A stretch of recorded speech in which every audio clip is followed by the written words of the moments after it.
Everybody's worried about Maria. This could build into another force for hurricane.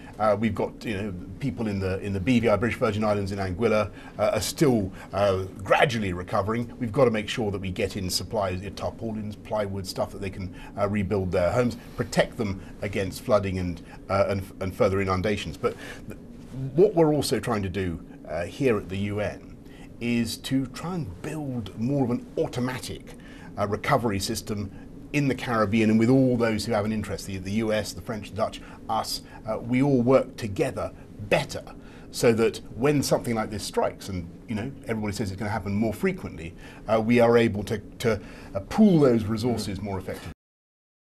Yeah, I've spoken to her several times since this whole disaster began, and it is barbaric what is happening to the Rohingyas. There can be no doubt about it, and of course it's up to Daw Suu, State Councillor Aung San Suu Kyi, to show leadership, to try and impose her will on the military. We've also got to focus on the military and what they are doing.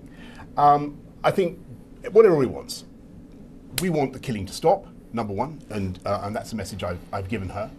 We want humanitarian aid to go in, and we want it absolutely clear that the Rohingya can come back. If they can't come back, you really have to draw your own conclusions about the motives of those who are responsible for expelling them. I think it's pretty important that it shouldn't be too long, and that people should have business should have a clear sense of where we're going and what it's going to be like at the end of it. And so that's really what I'm trying to sketch out. I'm trying to say that once you take back control of all these things, there are opportunities for the UK. And we're an incredible country, an incredible economy. If you do not get what you want on this transition, are you prepared to resign? Well, I think if I may say, to be, I think you may be barking slightly up the wrong tree here, but the transition period, I can see the vital importance of having clarity and certainty for business. I think what all of us agree, what the Prime Minister agrees, is it shouldn't be too long. Let's not try and find rows where there really aren't rows. I perfectly understand that we have to honour our legal obligations.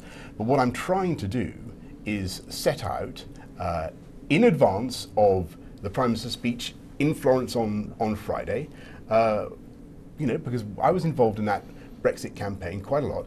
People want to know where we're going, and I think that it's a good thing to have a bit of an opening drum roll about what this country can do.